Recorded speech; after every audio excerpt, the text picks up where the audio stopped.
Stephen with this week's latest nerd news stories.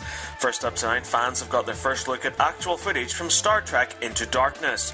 The new teaser trailer certainly seems epic enough and packs a punch, with scenes of the USS Enterprise coming out of and crashing into the water. In fact, it's pretty damn thrilling, but is it Star Trek? Some fans have admitted that it does look more like Transformers, especially with the way it's shot and graded. As always, get in touch and let us know your thoughts on the new movie. Into Darkness hits cinemas on May 17th next year. New Regency will team up with Ubisoft Motion Pictures to produce the film version of best-selling video game series Tom Clancy's Splinter Cell. With actor Tom Hardy attached, Ubisoft Motion Pictures will lead the development with the support of New Regency to bring the franchise to the big screen in a dynamic way. Only 2 months ago, both companies agreed to develop and produce a film adaptation of the acclaimed Assassin's Creed video game series, with Michael Fassbender signed on to star and produce. Dan Aykroyd has been talking about the ongoing development of Ghostbusters 3. He sounds both resigned and optimistic, basically saying that he and director Ivan Reitman are ready to walk away if something doesn't happen soon, but at the same time enthusing about possible installments beyond the yet-to-get-going third adventure. If Ghostbusters 3 does go ahead, however, Aykroyd's plans are big. He says that once the torch has been passed, he'd step out of the series as an actor, remaining aboard as a writer and producer, but that the seeds for an ongoing series are there in the third script. As always, watch this space for future developments. Looks like the Tron Legacy sequel has a new writer on board. Bruce Boxleiter, Tron himself, has confirmed that work is going ahead on Tron 3, and now it's been confirmed the writer will be Jesse Rigoto. He did some writing on the poorly received Aragon and has written for the upcoming movies Peter and the Starcatchers and the Crow reboot.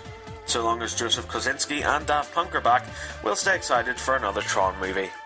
Robert Zemeckis has confirmed that a script for a sequel to Who Framed Rodger Rabbit exists and is pretty much ready to go. He also confirmed that if the movie is eventually made, it will be created visually like the original and would again be another period movie. Zemeckis also confirmed that he would be open to converting the original film for 3D re-release.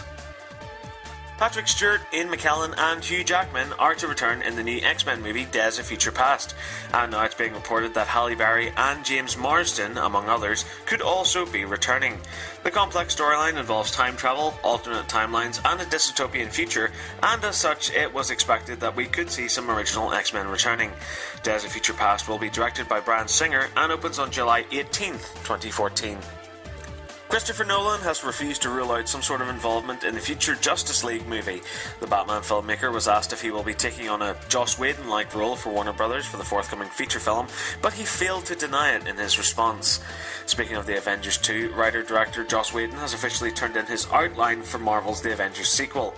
Meanwhile, the S.H.I.E.L.D. TV show will commence filming this coming January and will feature a cast that includes Brett Dalton, Andy Kastecker, Elizabeth Henstridge, Ming-Na Wen and Clark Gregg.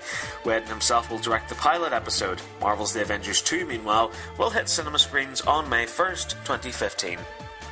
And finally, Brave Robotics have developed a 1/12 scale Autobot transformer using a custom 3D printer. Once fully morphed out of its initial automobile form, it takes the shape of a bipedal robot that can also walk around and has the ability to shoot some sort of dart from each of its arms. A fully assembled and programmed mini Autobot, complete with remote control and housed in its own case, will be available for purchase, but a price has not yet been disclosed. Production is limited to 10 units, but you can choose its paint job. Once you've placed your order, it'll take about a month to produce, which is quite quick considering how far away Cybertron is. Well, that's all the time we have for Nerd News this week. For all these stories and more, be sure to check out followingthenerd.com, tweet us at nerdfollowing, and like us on Facebook. I've been Stephen McCullough, and until next time, remember to keep following the nerd. Bye-bye.